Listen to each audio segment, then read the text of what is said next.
Mis hermanos, nosotros no estaremos aquí para siempre.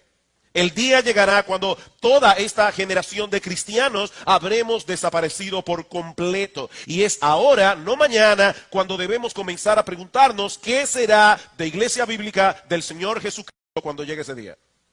Cuando ya nosotros no estemos aquí.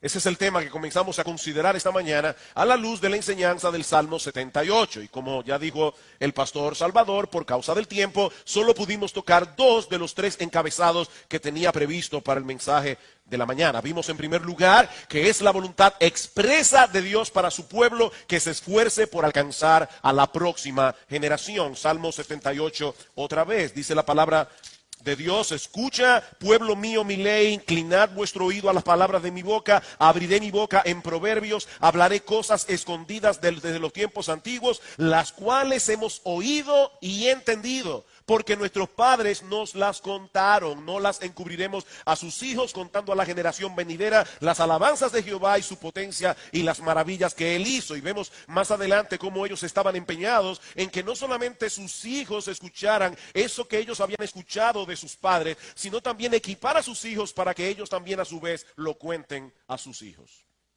Vimos en segundo lugar esta mañana que los padres son los responsables primarios de cumplir esta encomienda. Esto es evidente en esa porción que acabamos de leer. Nuestros padres nos las contaron, nosotros las contaremos a nuestros hijos para que ellos a su vez lo cuenten a sus hijos. Y vimos varios textos esta mañana y fue simplemente una selección. Hay muchos textos de la palabra de Dios que enfocan a los padres como los responsables primarios de hacer esta labor. Ahora bien, y aquí está mi tercer encabezado que no pude tocar esta mañana. Cuando hablamos de alcanzar a la próxima generación, ¿a qué nos estamos refiriendo?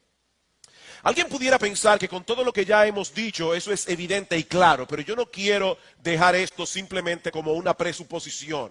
Cuando hablamos de alcanzar a la próxima generación, según el Salmo 78, ¿qué es exactamente lo que nosotros como padres y nosotros como iglesia estamos llamados a hacer? Bueno, según este salmo, estamos hablando de traspasar el conocimiento necesario de las Escrituras a la próxima generación para que ellos pongan su esperanza en Dios, su confianza en Dios, para que anden en sus caminos y para que ellos a su vez estén equipados a traspasar esa misma enseñanza a la próxima generación. Eso es lo que estamos llamados a hacer. Nosotros estamos llamados a traspasar a nuestros hijos suficiente conocimiento de las Escrituras como para que ellos pongan su confianza en Dios, para que anden en sus caminos y para que estén equipados a traspasar ese mismo legado a la próxima generación. Eso nos muestra de entrada, hermanos, que la Biblia es el centro de esta tarea que nosotros estamos llamados a hacer. Versículo 5. Él estableció testimonio en Jacob y puso ley en Israel, la cual mandó a nuestros padres que la notificasen a sus hijos. ¿Quién es Él? Él estableció testimonio en Israel. Obviamente Dios. Hay una revelación que vino de parte de Dios a los padres. Esa revelación está registrada en las Escrituras por inspiración del Espíritu Santo. Y ahora esos padres debían traspasarla a sus hijos. Así que no se trata simplemente de una mera tradición religiosa, se trata de una revelación. Queridos hermanos, Dios ha hablado.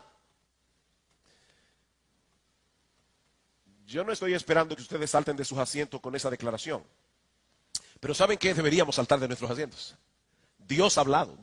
Dios no es mudo, Él ha hablado, Él ha dicho algo. Dios ha hablado.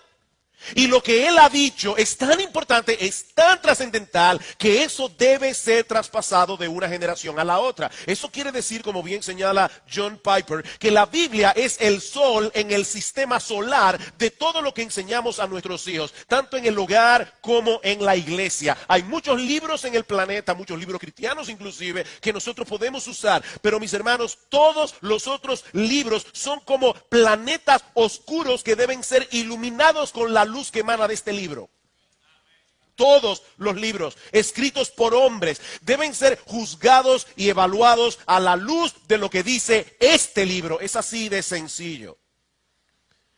Mis hermanos, nosotros tenemos la tarea de enseñar a nuestros hijos a pensar bíblicamente. Toda nuestra enseñanza debe estar empapada con las verdades de lo que Dios nos ha revelado aquí. En el Salmo 19, versículo 9, hablando de la revelación de Dios, dice David, los juicios de Jehová, y él no se refiere allí a los castigos de Dios. ¿Han oído ustedes cuando alguien se refiere a otra persona y dice que tiene buen juicio, que tiene opiniones acertadas? Bueno, lo que el salmista está diciendo allí es que las opiniones de Dios son verdad, todas justas. En otras palabras, la realidad de las cosas son como Dios dice que son, no como nosotros quisiéramos que fueran. Lo que Dios dice del hombre es lo que el hombre es. Lo que Dios dice acerca de este mundo es lo que este mundo es. Lo que Dios dice acerca de cómo debemos vivir la vida es así que debe ser y no de otro modo. Es su opinión del matrimonio lo que importa, no la de ninguna otra persona. Es lo que Dios opina del aborto lo que importa.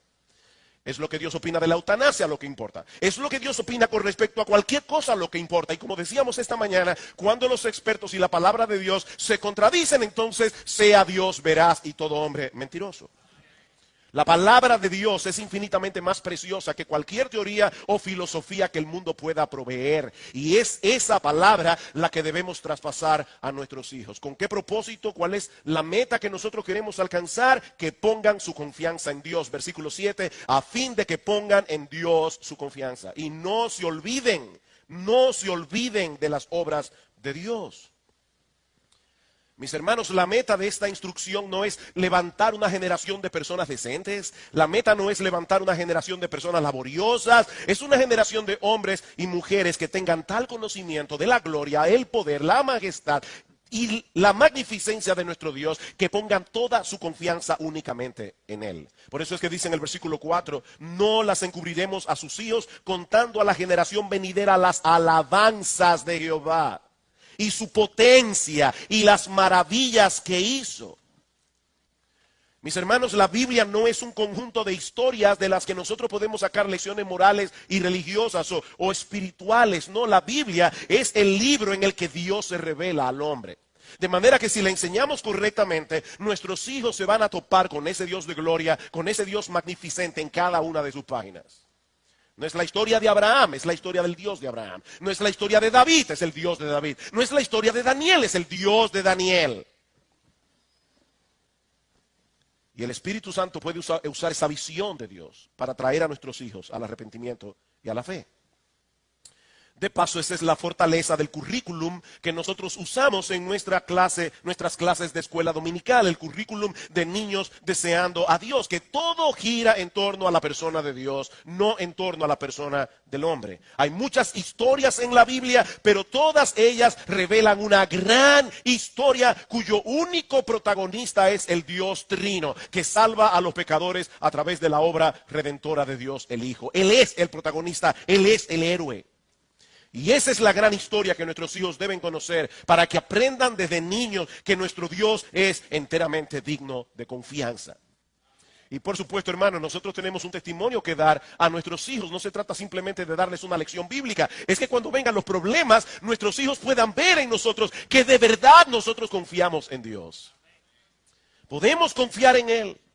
Porque Él es sabio, podemos confiar en Él porque Él es bueno y perdonador, porque Él es el Dios de toda gracia, porque Él es el Todopoderoso, porque Él siempre cumple lo que promete, porque Él siempre gana, porque Él es santo, porque Él es justo, porque Él es el único que realmente puede satisfacer los anhelos más profundos del corazón humano. Es por eso que no hay nada más absurdo que una persona envanecida por su conocimiento de las Escrituras. Cuando uno conoce al Dios de las Escrituras, se humilla al pecador. Y Dios es exaltado. Así que es nuestro deseo que nuestros hijos puedan ver a través de las enseñanzas de las Escrituras la gloria y la majestad de nuestro Dios, para que puedan confiar en Él y andar en sus caminos. Versículos 7 y 8. A fin de que pongan en Dios su confianza y no se olviden de las obras de Dios, que guarden sus mandamientos, que no sean como sus padres, generación contumaz y rebelde, generación que no dispuso su corazón ni fue fiel para con Dios, su espíritu. La obediencia a los mandamientos de Dios es la evidencia de que verdaderamente amamos a Dios y confiamos en Dios. Nadie se salvará por guardar los mandamientos, eso lo sabemos, sino por confiar enteramente en la vida perfecta de Cristo, en su muerte en la cruz del Calvario. Somos salvos por gracia, por medio de la fe. Pero todos aquellos que han sido salvados por la gracia de Dios mostrarán la eficacia de esa gracia a través de una vida transformada. Juan 14, ustedes conocen el texto, el que me ama mi palabra guardará, mi Padre le amará, vendremos a él, haremos morada con él. Hasta aquí, hermanos, lo que yo estaba supuesto a predicar esta mañana. O sea, aquí termina el mensaje de la mañana. Y ahora comienza el mensaje de la tarde. Qué bueno que hay aire todavía. ¿Qué hemos visto hasta aquí? Que hay una tarea que hacer con la próxima generación y que los padres son los responsables primarios. Eso es básicamente lo que hemos visto. Sin embargo, mis hermanos, la iglesia es una familia en Cristo. Y como tal, no solo está llamada a ser de gran ayuda para los padres en el desempeño de su labor, y yo creo que esto aquí estamos todos claros en ese sentido, pero en esto que voy a decir ahora no estoy seguro de que estamos tan claros. La Biblia presenta a la iglesia como una familia y por lo tanto no solo estamos llamados a ser de gran ayuda para los padres en el desempeño de su labor, sino también a tener cierto tipo de relación con los niños de esos padres que están entre nosotros, aunque esos niños todavía no formen parte de la membresía de la iglesia. Nosotros creemos por las Escrituras que el bautismo es la puerta de entrada para la membresía de la iglesia local. Y creemos que este símbolo debe aplicarse únicamente a aquellos que muestran las evidencias de haber venido a Cristo en arrepentimiento y fe y que puedan asumir el compromiso de venir a ser parte de la membresía de la iglesia. Esa es la razón por la que nosotros no practicamos el bautismo infantil. No creemos que un niño tenga la capacidad de asumir la responsabilidad de venir a ser parte de la membresía de la iglesia. Sin embargo, mis hermanos, esto es crucial para todo lo que viene después. Aunque nuestros niños no sean miembros de la iglesia, yo pienso que cometemos un serio error si nos limitamos a verlos como meras visitas que asisten a nuestros cultos cada domingo. Y yo me temo que esa es la perspectiva que muchos pueden tener de los niños aquí. Meras visitas, que están aquí incidentalmente porque sus padres están aquí y ellos no pueden estar en otro lugar. Y por lo tanto los niños están aquí. John Piper, a quien voy a estar citando mucho en este sermón, lo presenta de esta manera. Si bien es cierto que ellos no pertenecen a la membresía de la iglesia, aún así debemos verlos como pupilos amados de la comunidad del nuevo pacto. ¿Qué somos nosotros como iglesia? Somos una comunidad, la comunidad del nuevo pacto. Y en ese nuevo pacto, según Jeremías, capítulo 31, versículo 32, todos conocen al Señor. O sea que en el nuevo pacto no es como en el antiguo pacto. En el antiguo pacto se era miembro de la comunidad del pacto simplemente por ser hijos de israelitas. En el nuevo pacto no se es parte de la comunidad por ser hijo de cristianos. En el nuevo pacto es diferente. Sin embargo, como dice John Piper, aún así, ellos pueden ser vistos como pupilos amados de la comunidad del nuevo pacto. Ellos son cuidados espiritualmente en medio nuestro, aguardando con esperanza el día en que sean personalmente despertados y guiados por el Espíritu Santo a su fe en Cristo. Sigue diciendo Piper, nacer en la familia del nuevo pacto no convierte al niño en un miembro de la comunidad del nuevo pacto, pero sí hace a la comunidad del nuevo pacto guardiana espiritual de ese niño. ¿Debo repetir eso otra vez? Nacer en la familia del nuevo pacto, aquí hay muchos niños cuyas madres vinieron embarazadas a esta iglesia. En cierto modo, esta iglesia ha sido como la sala de parto donde esos niños nacieron y se han criado y han nacido. Bueno, el hecho de que tú hayas venido aquí a la iglesia embarazada o tu niño haya nacido siendo tú miembro de la iglesia no hace a ese niño salvo ni lo hace miembro de la iglesia. Eso es lo que Piper está diciendo aquí. Nacer en la familia del nuevo pacto no convierte al niño en un miembro de la comunidad del nuevo pacto, pero sí hace a la comunidad del nuevo pacto guardiana espiritual de ese niño. Nosotros tenemos una responsabilidad. ¿Por qué? Porque somos una familia. Ese es el punto aquí. Si nosotros somos una familia, tus hijos deben importarme a mí. Y más aún, como providencialmente tus hijos están aquí y están viniendo a la iglesia cada domingo, en cierto modo, alcanzar a tus hijos es preservar el futuro de la iglesia. Esa perspectiva de la cosa nos ayuda a entender cuál es el papel que juega la iglesia, en la tarea encomendada por Dios de traspasar a su palabra a la próxima generación. El hecho de que los padres sean los responsables primarios de llevar a cabo esa tarea no quiere decir que la iglesia deba desentenderse de ser una mano de ayuda, de ser una mano de apoyo para los padres en el cumplimiento de esa responsabilidad y funcionar como una especie de segundo hogar espiritual para los niños. Ahora bien, eso suena en teoría, ¿verdad? Muy bien, y espero que todos hayamos podido entender lo que esto implica. Pero, ¿cómo se ve eso en la práctica? O para ser más concretos, ¿cómo debe verse esa realidad en IBCJ? ¿Cómo debe verse eso que yo acabo de decir con respecto a nuestros niños? ¿Cómo debe verse eso en Iglesia Bíblica del Señor Jesucristo? Bueno, en primer lugar, instruyendo a los adultos en el culto congregacional y en otros contextos menos formales para que ellos a su vez sean cada vez más capaces de instruir a sus hijos. ¿Qué es lo que nosotros debemos estar haciendo aquí por la próxima generación? Instruyendo a los adultos. Nosotros estamos instruyendo a los adultos porque queremos alcanzar a la próxima generación. Nosotros veíamos esta mañana en el pasaje de Deuteronomio 6, que de paso Salvador lo leyó también al principio de este servicio, que el papel de Moisés era enseñar a los adultos la palabra de Dios y el papel de los adultos era enseñarla a sus hijos. Vamos a Deuteronomio capítulo 4. Deuteronomio capítulo 4, versículo 10. El día que estuviste delante de Jehová tu Dios en Horeb, cuando Jehová me dijo, reúneme el pueblo para que yo les haga oír mis palabras, las cuales aprenderán para temerme todos los días que vivieren sobre la tierra y las enseñarán a sus hijos. Reúneme al pueblo, Moisés, yo voy a darles la palabra de Dios, ellos aprenderán esa palabra, ellos atesorarán esa palabra y ellos tienen la responsabilidad de enseñar esa palabra a sus hijos. La labor más importante que hace la iglesia a favor de la próxima generación es equipar a través de la enseñanza de la palabra de Dios a aquellos que tienen la responsabilidad primaria de instruir a la próxima generación, los padres. Hace unos meses atrás, hablando en un mensaje acerca de la crianza, yo les hice una pregunta. Y yo voy a ver si lo que yo dije en aquella ocasión se atesoró, ¿verdad?, en el corazón. ¿Cuántos pasajes hay en el Nuevo Testamento que hablan directamente acerca de la responsabilidad que tienen los padres de criar a sus hijos en la disciplina y amonestación del Señor? En otras palabras, ¿cuántos pasajes hay en el Nuevo Testamento que hablan directamente acerca del tema de la crianza? Traten de recordar. Solo 2.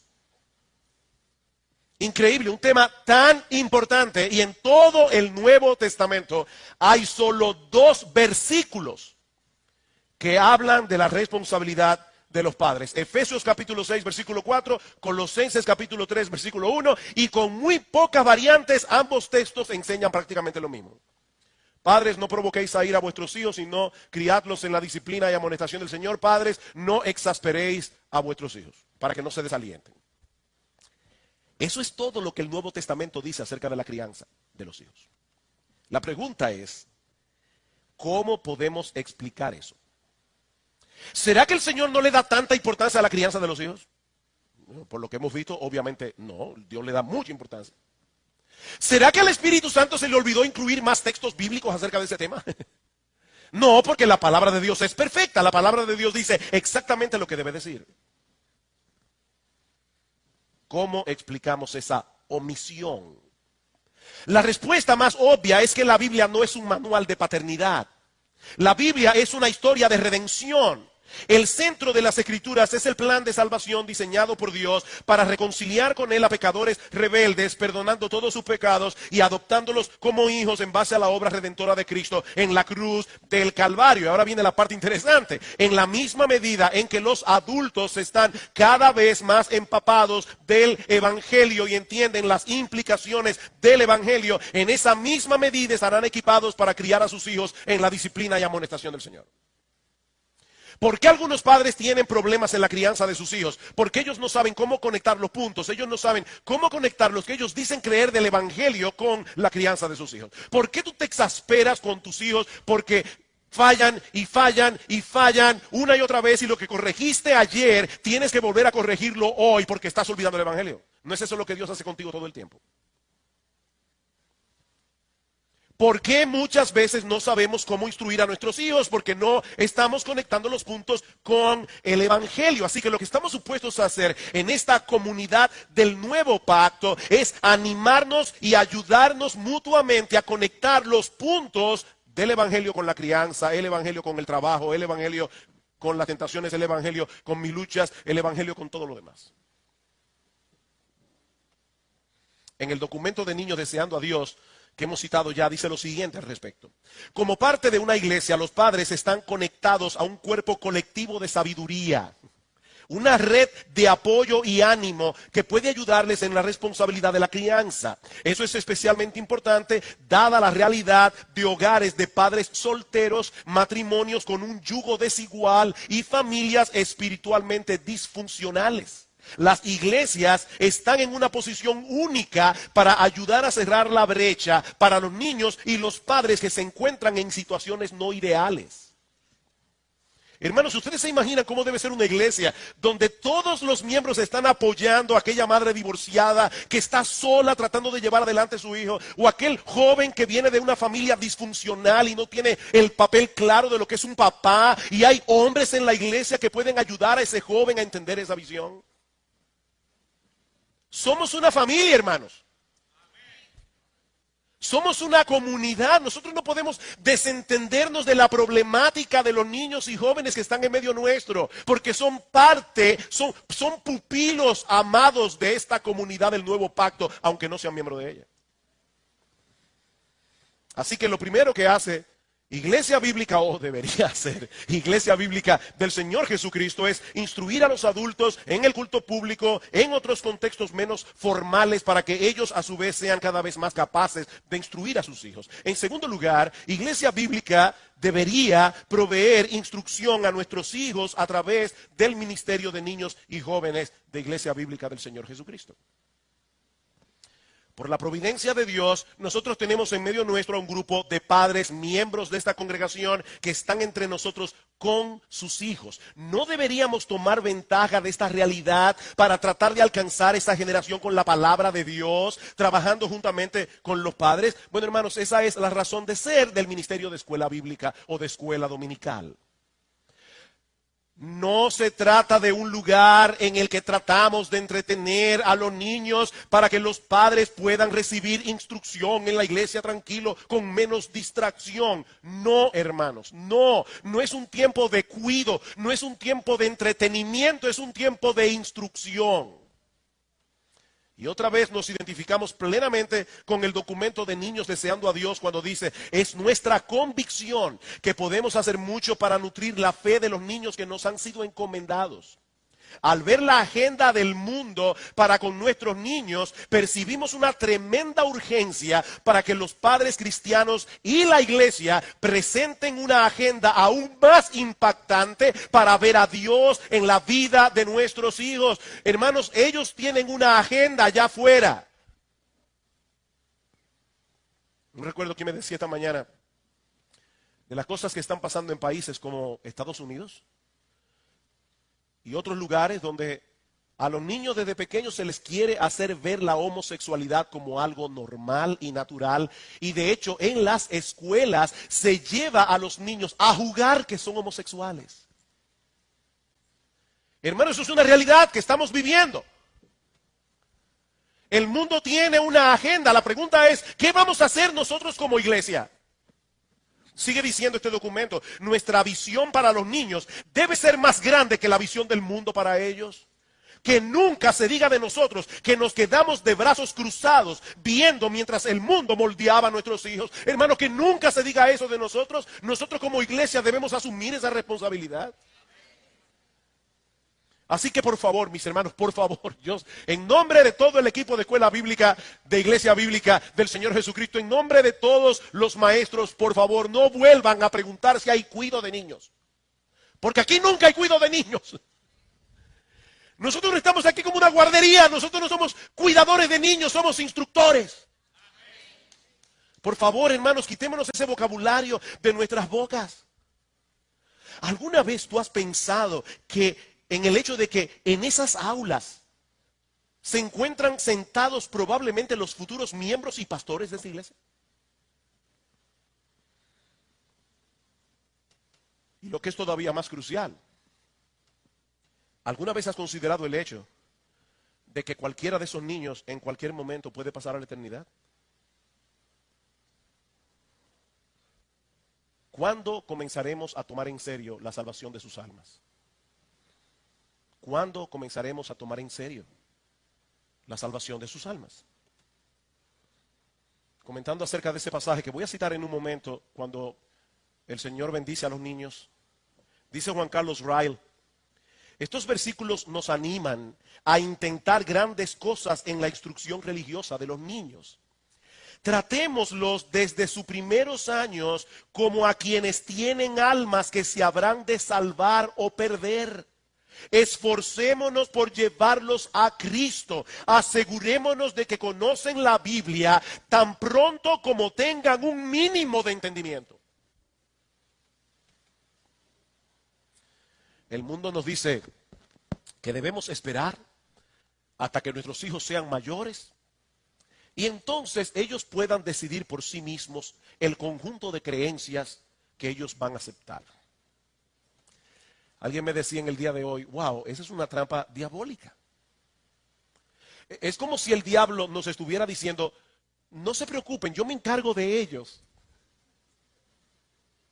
Déjenlos tranquilos, no traten de inculcar creencias. ¿Y ustedes creen que el mundo no tratará de inculcar creencias en esos años? O sea que el diablo quiere que nosotros le dejemos nuestros hijos por un tiempo, que Él nos los va a devolver cuando ya no sirvan para nada. Cuando tengan sus mentes y sus corazones dañados por el pecado. Yo sé que Cristo puede redimir y aquí hay muchos testimonios de esa realidad. Pero ¿por qué tenemos que esperar que lleguen esos años difíciles para tratar de rescatarlos con el Evangelio? Si los tenemos aquí a nuestras manos. ¿Y podemos predicarles el Evangelio ahora? No, mis hermanos, debemos tratar de alcanzar a nuestros niños cuando todavía son moldeables, cuando todavía no han desarrollado aquellos rasgos de carácter que luego les será sumamente difícil de manejar. Sí, Dios es soberano en la salvación de los pecadores, pero hay algo interesante, está demostrado estadísticamente, aunque yo no estoy seguro de que estas estadísticas sean tan reales, porque muchas personas llaman conversión a cualquier cosa, pero está estadísticamente demostrado que por lo menos en cuanto a profesión de fe, el 85% de las personas hacen profesión de fe entre los 4 y los 14 años de edad. El 85% de las personas.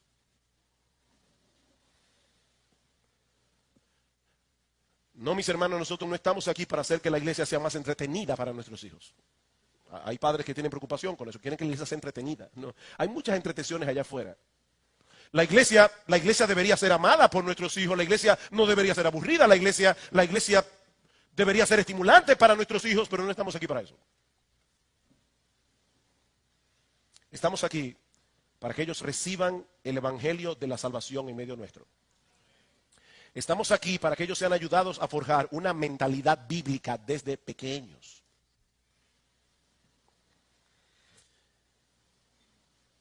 Voy bien. Amado hermano, tú estás haciendo uso de este recurso que tu iglesia te está proveyendo. Hoy comenzamos la escuela dominical y esa es la razón, lo dijimos esta mañana, por la que estamos predicando estos mensajes. ¿Estás haciendo provisión para estar aquí a tiempo los domingos? A las 10 de la mañana. Para que tus hijos, de paso, reciban el mensaje de que para ti la iglesia es importante. Hermanos, ¿qué mensaje ustedes creen que nosotros enviamos a nuestros hijos cuando por cualquier razón no estamos aquí el miércoles en el culto de oración? Nosotros estamos enviando un mensaje. ¿O ustedes creen que no? O cuando llegamos tarde a los cultos de la iglesia, ¿qué mensaje estamos enviando? Que esto no es importante. Aparte de que interrumpimos la clase o de que sencillamente no recibimos el beneficio de hermanos y hermanas que durante toda la semana sacrificialmente se han preparado para poder instruir a nuestros hijos con un currículo que es excelente, bíblicamente hablando. Pero tus hijos no se beneficiaron de eso porque no estaban aquí. ¿Te estás comunicando con los profesores de escuela dominical? No simplemente para saber cómo se portó el muchacho hoy. No, te estás comunicando con ellos para saber qué es lo que se está impartiendo en el aula. ¿Por dónde van ellos para tú hacer un refuerzo en la casa? ¿Cómo están reaccionando tus hijos a la enseñanza de tal manera que puedan trabajar juntos en esto, tú y el maestro? De paso, al resto de la congregación. Hermano, ¿alguna vez tú te has preguntado, y estoy hablando aquí no a los padres, estoy hablando a toda la iglesia, ¿alguna vez te has preguntado si hay algo que tú puedas hacer para integrarte a este ministerio? Es sacrificial. Hay hermanos que dicen, yo no quiero servir el domingo en la mañana porque no me quiero perder el culto. Alguien se lo va a perder para enseñar a los niños de 2 a 4 años, por lo menos. ¿Hay algo que tú puedas hacer por este ministerio? Acércate y pregunta. Tal vez tú no tienes el don de enseñar, tal vez tú no puedes dar clases, pero puedes liderar un grupo pequeño en la escuela dominical. Luego que la clase se imparte hay grupos pequeños y hay líderes de grupos pequeños que tratan de llevar esa enseñanza prácticamente al corazón de nuestros niños. Tal vez lo más que tú puedes hacer es sacar copias. Yo no sé, pero hay muchas cosas que tú puedes hacer. Acércate y pregunta. ¿Recuerdan la pregunta de esta mañana? ¿Qué queremos que sea nuestra iglesia dentro de 30 años?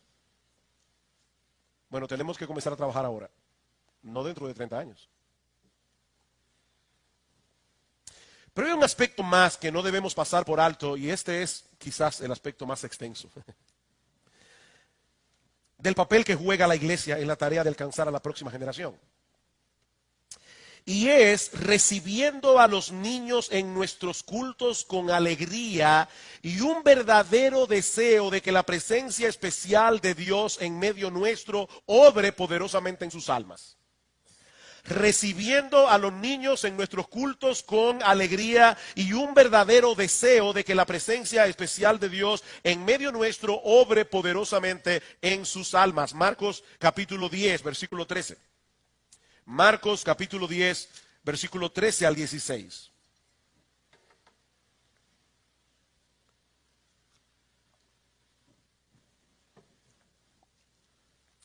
Dice, y le presentaban niños para que los tocase.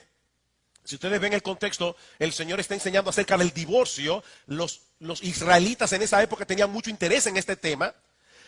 Y presentaban niños para que los tocase, y los discípulos reprendían a los que los presentaban. Viéndolos, Jesús se indignó y les dijo, dejad a los niños venir a mí, no se lo impidáis, porque de los tales es el reino de Dios. De cierto os digo que el que no recibe el reino de Dios como un niño, no entrará en él. Y tomándolos en los brazos, poniéndole las manos sobre ellos, los bendecía. Imagínense, hermanos, la escena que nosotros tenemos aquí. El Señor Jesucristo está instruyendo a los discípulos un tema sumamente importante, sumamente espinoso. Los discípulos estaban muy atentos a cada palabra que decía el Señor. Tenían preguntas, el Señor estaba respondiendo sus dudas. Ellos estaban sumamente interesados en entender cada una de las enseñanzas del Señor. Hasta que de repente llega un grupo de padres con sus niños pequeños a interrumpir las enseñanzas de Cristo para que bendijera a sus hijos. Y yo me imagino ya a los apóstoles pensando, ¿verdad? Lo que lamentablemente yo creo que algunos de nosotros hubiéramos pensado. Porque es muy fácil, ¿verdad?, masacrar a los discípulos. Pero ya yo me imagino, de hecho, yo creo que yo hubiera pensado así, para ser más directo. Yo creo que yo me hubiera molestado con los padres. Y me hubieran dado mis ramplinazos ese día. ¿Cómo es posible que el Hijo de Dios pierda su tiempo prestando atención a un grupo de niños? Él tiene otras cosas más importantes que hacer que bendecir bebés. Jesús no pensaba así. Hermanos, Jesús no pensaba así.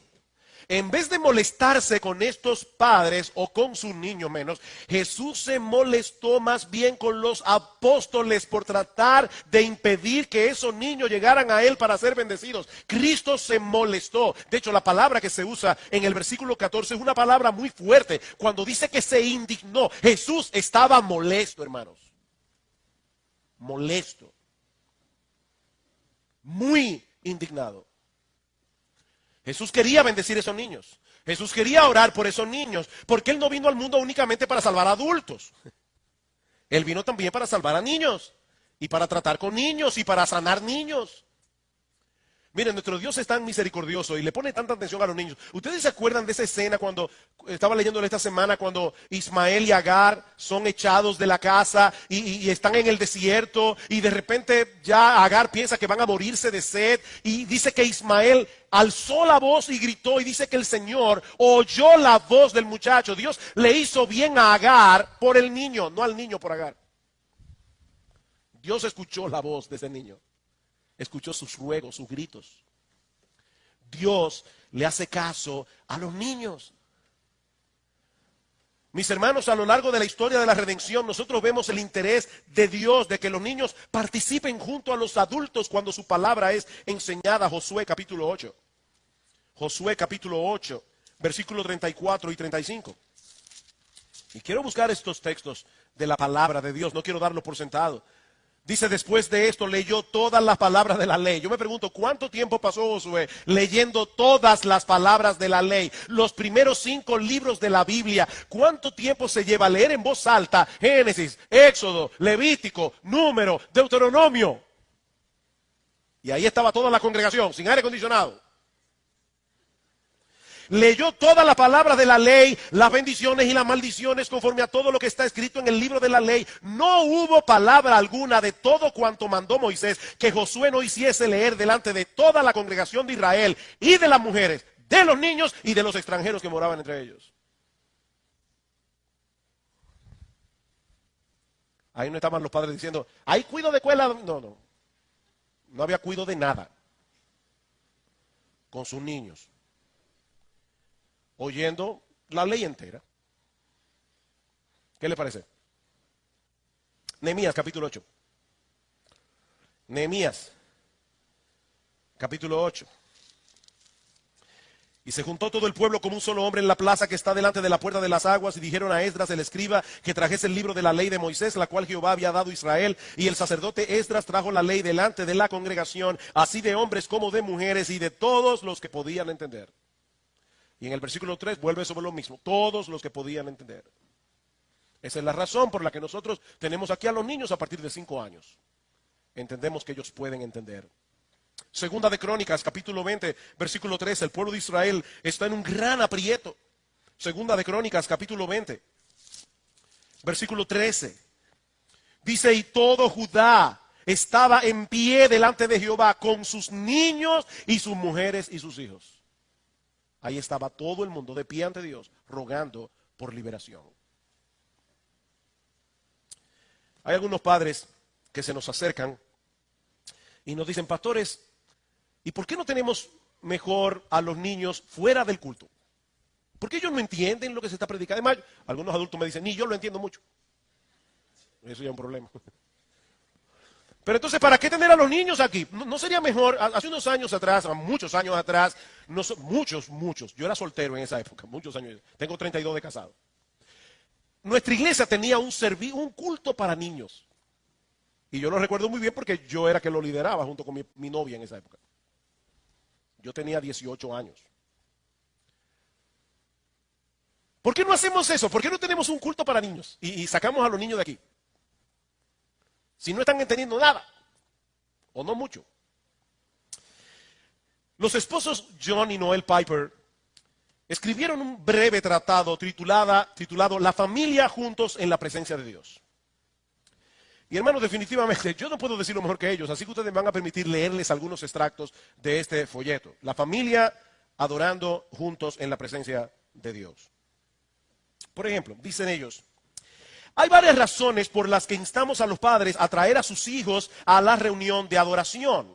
Pero estos argumentos no conllevarán mucho peso para los padres que no aman adorar a Dios. En otra palabra, no importa cuántos argumentos tú des, si el papá mismo no ama adorar a Dios, no estamos haciendo mucho. La mayor piedra de tropiezo para los niños durante la adoración es que sus padres no aprecien ese momento. Los niños pueden sentir la diferencia entre el deber y el deleite. Cuando tus hijos están aquí en el culto, adorando junto a ti, ellos cómo te ven adorar. Para ellos es claro que es un deber estar aquí porque yo soy miembro de la iglesia, o es un deleite. Por lo tanto, la labor principal y más importante de un padre es enamorarse de la adoración a Dios. Usted no puede impartir lo que no posee. Otro punto. Adorar juntos va en contra de la fragmentación contemporánea de la familia. Hermano, nosotros estamos viviendo en una época de fragmentación contemporánea. Nuestra generación trata de ahondar la brecha entre los hijos y los padres. Y nosotros no podemos meternos en ese mismo tren. La agitada vida de nuestra sociedad deja muy poco tiempo para la unidad significativa. Es difícil sobreestimar la buena influencia que imparte el hecho de que las familias hagan cosas valiosas juntas semana tras semana, año tras año. ¿Y qué puede ser más valioso que venir a la iglesia y adorar a Dios? Adorar, dicen ellos, es lo más valioso que un ser humano puede hacer. Y me encantó esta parte. El efecto acumulado, porque a veces nosotros creemos que si en el culto los niños no entendieron nada o casi nada, ahí no pasó nada. Pero hay un efecto acumulado. Cuando tus hijos fueron a la escuela, ellos no aprendieron cálculo en kinder. Ellos aprendieron primero a ver los números y luego a sumar 1 más 1 y fue acumulando el conocimiento hasta llegar a lo más avanzado. ¿Eso pasa en la iglesia?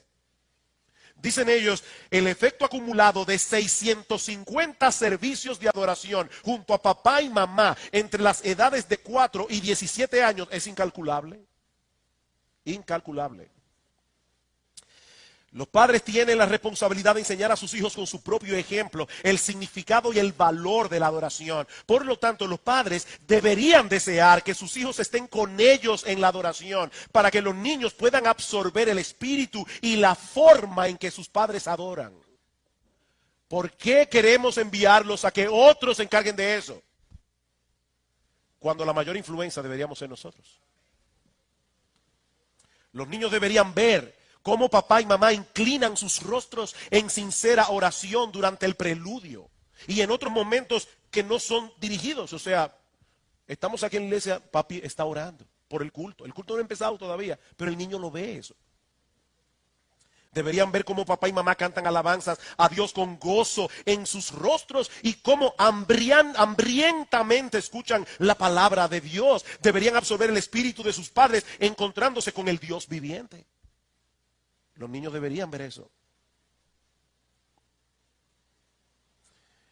Sentarse tranquila y calladamente por 1 hora o 2 el domingo no es una expectativa excesiva para un niño saludable de 6 años a quien se le ha enseñado a obedecer a sus padres. Hermanos, eso no es una expectativa excesiva si el niño es un niño saludable y ha sido entrenado en casa, entrenado para obedecer. Sí requiere una medida de disciplina, dicen ellos, pero eso es precisamente a lo que animamos a los padres a hacer durante los primeros 5 años de la vida del niño. Aprender disciplina. Los niños, en un punto que se titula "No todo pasa por encima de sus cabezas". Hermano, yo no recuerdo la última vez que yo hice esto en el culto, de leer tanto de otro documento, pero yo creo que esto es importante. Y de esto no se habla mucho. Los niños absorben una tremenda y valiosa cantidad de información. Esto es cierto, aun si ellos dicen que están aburridos. ¿Oyeron eso, hermanos? Eso es cierto, aun si ellos dicen que están aburridos. La música y las palabras se vuelven familiares para el niño y eso es importante. El mensaje de la música comienza a fijarse. El formato del servicio se vuelve natural. Hay algo que está pasando en la vida del niño. Él se está acostumbrando a esto. Pero esta es la parte que más me gustó de este folleto. Dicen ellos, hay una sensación de solemnidad y asombro que los niños deben experimentar en la presencia de Dios. Es probable que esto no ocurra en la iglesia infantil, Como yo le decía, hay iglesias que tienen iglesia infantil. Los niños salen del culto, se van a su iglesia infantil hasta los 12 años. Y hay algunas iglesias, y yo respeto eso, no comparto esa opinión, pero hay iglesias que también tienen escuela dominical durante el culto hasta los 12 años de edad. Dicen ellos, hablando de la iglesia infantil, ¿existe tal cosa como un trueno infantil o un relámpago infantil o el rugir del mar infantil? O sea, ¿por qué nosotros queremos tener una iglesia infantil si no existe un trueno infantil, ni un ruido del mar infantil, ni un león infantil? Los niños deben acostumbrarse a que hay cosas en la vida que son gloriosas y tremendas. Y la presencia de Dios es una de ellas.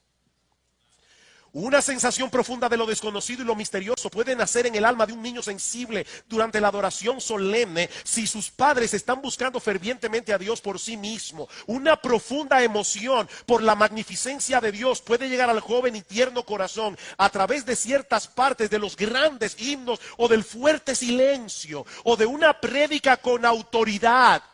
Él no sabe lo que el predicador está diciendo, no lo entiende todo, pero él sabe una cosa, ese hombre parece que cree lo que está predicando y lo predica con autoridad. Y eso está haciendo un impacto en la mente del niño, enseñándole a respetar la palabra de Dios.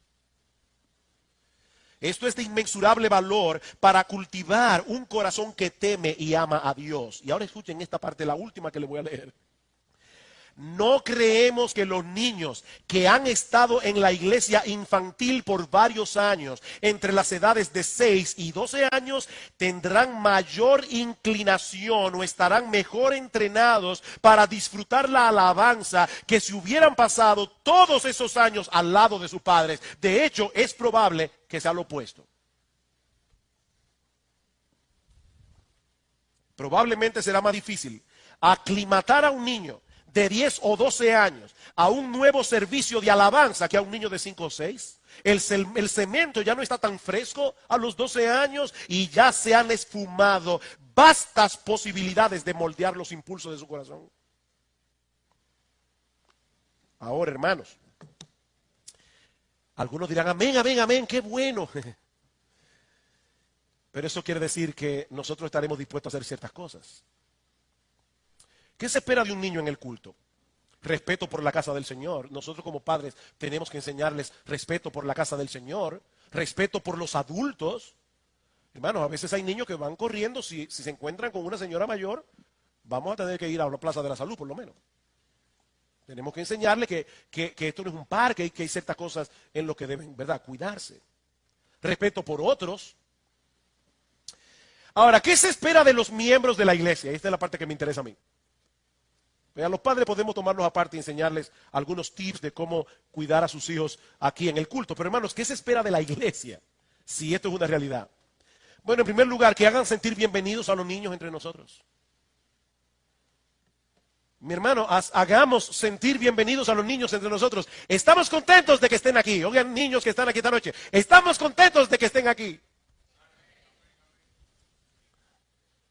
Hay un predicador que dice, me encanta cuando los niños lloran en el culto. Porque eso quiere decir que por lo menos hay otra generación aquí. A mí no me encanta que lloren, pero me encanta que estén aquí. 2, ¿qué se espera de la iglesia? Que entiendan la diferencia entre la inmadurez y la rebeldía. Hermanos, son niños. Nosotros estamos diciendo, niños son bienvenidos aquí, pero son niños. Hay a veces que ellos se van a mover aquí, van a hacer una pregunta al papá. Y nosotros tenemos que entender que hay una diferencia entre lo que es inmadurez. La inmadurez no es pecado.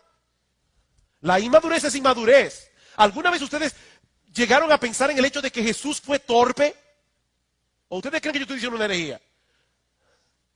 Jesús, cuando niño, probablemente era torpe.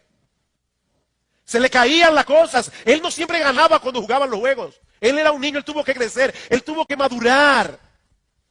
Y eso va a pasar con niños aquí. Van a pasar cosas. Pero nosotros somos, o deberíamos ser, reconocidos como una iglesia que hace sentir a los niños bienvenidos aquí. Y 3, si fuera necesario, ayudemos en amor a los padres que están teniendo dificultad con sus niños durante el culto. En amor. Como decía una mamá, a veces un niño se pasa el culto entero hablando atrás de ti. Bueno, eso distrae definitivamente. Una cosa es un niño que hace una pregunta, un niño que hace una cosa en un momento dado, un niño que se pasa el culto entero hablando y hay un problema. Bueno, acércate en amor, hermano. Y trate de ayudar a este papá.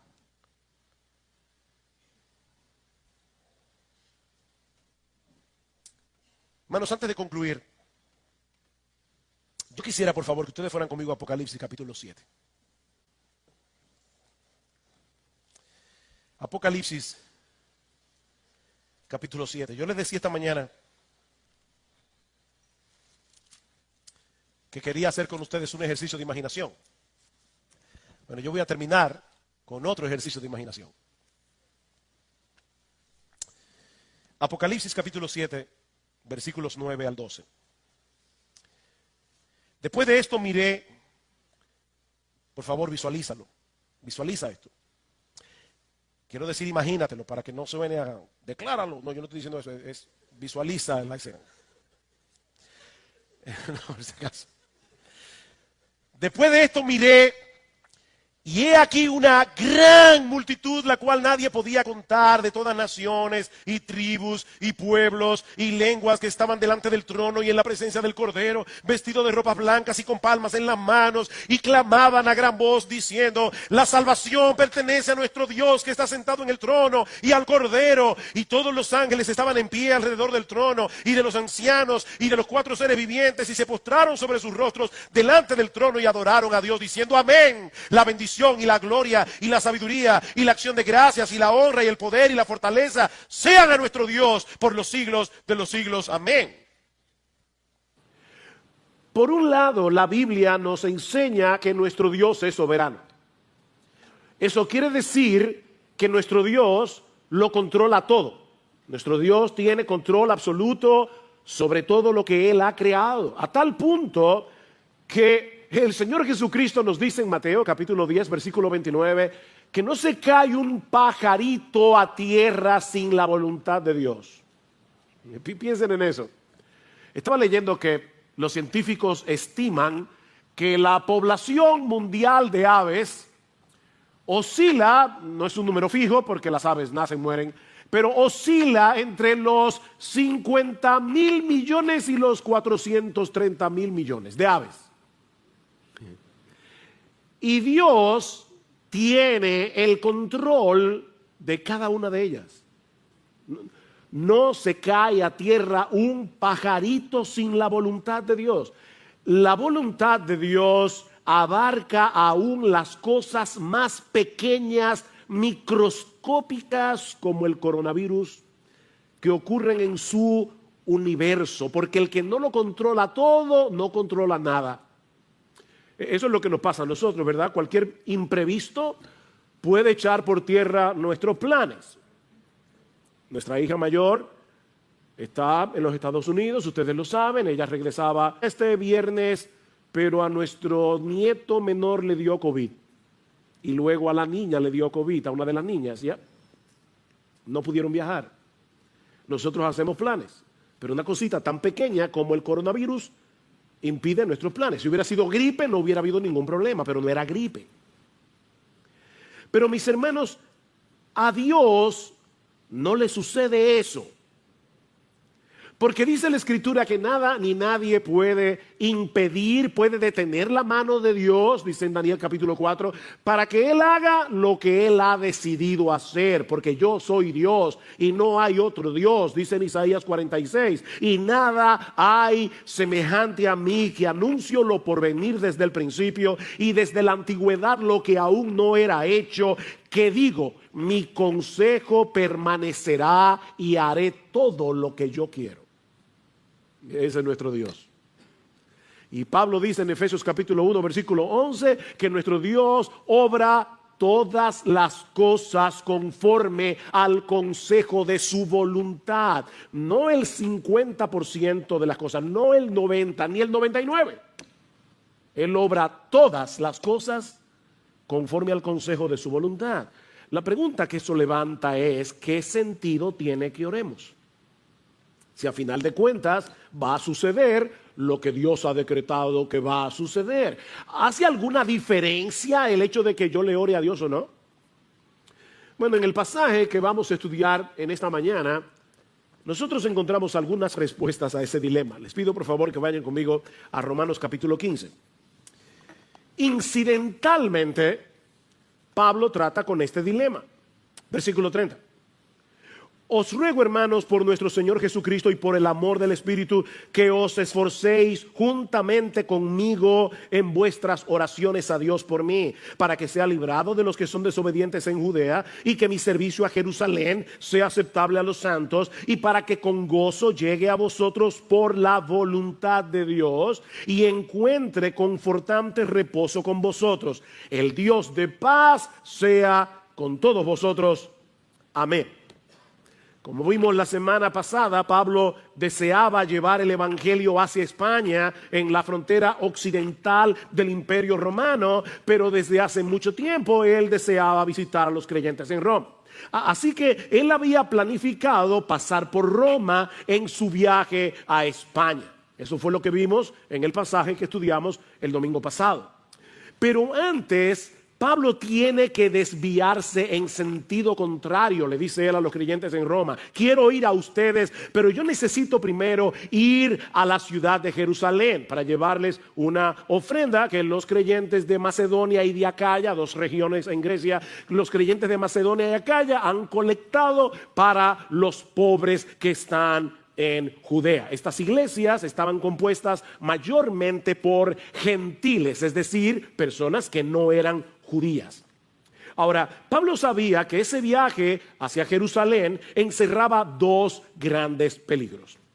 Por un lado, él sabía que los judíos incrédulos de Judea le habían puesto precio a su cabeza. Alguien decía que si Pablo hubiera vivido en el salvaje oeste, en casi todas las esquinas de Jerusalén habría una foto suya con una inscripción que dice: se busca vivo o muerto. Pero por el otro lado, a algunos judíos creyentes, cristianos, se les hacía muy difícil entender la realidad de que por causa de nuestra unión con Cristo, ahora todos los cristianos tenemos el mismo estatus en la presencia de Dios. No importa si tú eres judío, si tú eres griego, si tú eres dominicano, si tú eres chileno, todos los cristianos tenemos el mismo estatus en la presencia de Dios. Y muchos de ellos veían a Pablo con cierto recelo porque su ministerio estaba dedicado precisamente hacia el mundo gentil, es decir, fuera de Israel.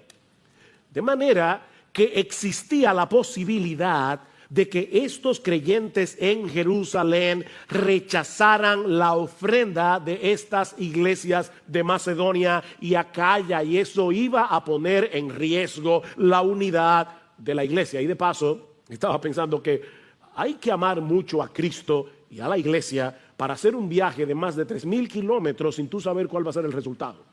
O sea, tú vas a llevar una ofrenda y tú no sabes si te van a recibir con mucha alegría o te la van a rechazar. 3,000 kilómetros, más de 3,000 kilómetros, con muchos peligros, con muchos problemas para llevar esta ofrenda. Es en ese contexto que Pablo le pide a estos creyentes que oren por él. Y él dice 3 cosas. Yo quiero que ustedes oren por mí, primero para que sea librado de los rebeldes que están en Judea, los judíos incrédulos que están en Judea. Segundo, yo les pido que oren para que los creyentes en Jerusalén reciban con gozo mi ofrenda. Y 3, para que al final yo pueda tener un próspero viaje para ir a vosotros según la voluntad de Dios. ¿Ven el versículo 32? Y para que con gozo llegue a vosotros por la voluntad de Dios. Y es precisamente aquí donde vamos a iniciar nuestra exposición de hoy, en esta paradójica petición del apóstol Pablo, en este paradójico ruego del apóstol Pablo. Mis hermanos, él está suplicando a estos hermanos que oraran por él para que pueda llegar a ellos por la voluntad de Dios. Oren por mí para que yo pueda llegar a ustedes por la voluntad de Dios. Pablo creía firmemente en la soberanía de Dios, en el control de Dios. Sin embargo, lo interesante es que eso no obstaculizaba la vida de oración del apóstol Pablo. Pablo era un hombre de oración. Lean sus cartas, en casi todas dice, estoy orando por ustedes, y en muchas de ellas les dice, oren por mí.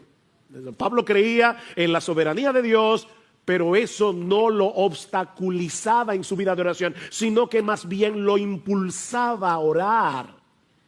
Al inicio de esta carta, Romanos 1:10, Pablo les dice que él los recordaba sin cesar en sus oraciones, implorando que ahora por fin, por la voluntad de Dios, logre ir a vosotros. Otra vez, por la voluntad de Dios.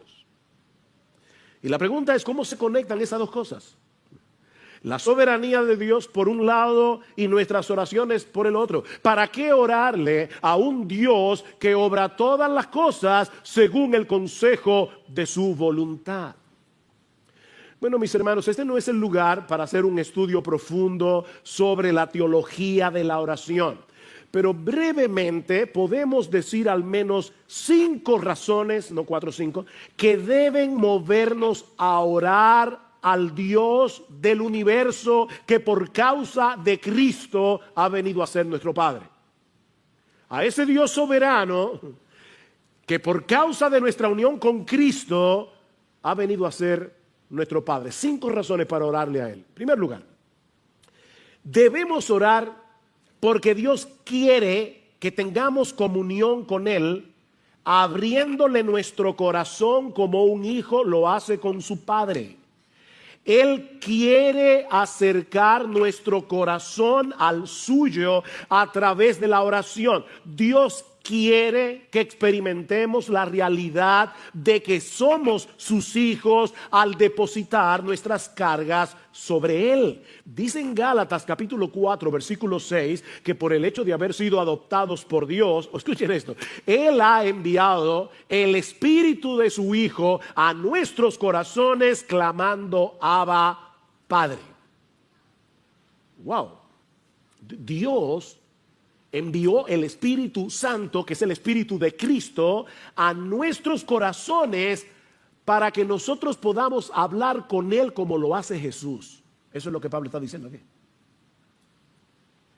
Yo recuerdo cuando yo era niño, y yo he contado creo esta historia antes, pero yo era asmático, y lamentablemente me ha vuelto después de viejo, o después de maduro, y cuando yo era niño era mucho más asmático que ahora, y yo me acuerdo que a veces me levantaba 2, 3 de la mañana con un ataque de asma bien severo y yo iba a la puerta de la habitación de mi mamá, le tocaba la puerta y le decía, mami, estoy apretado.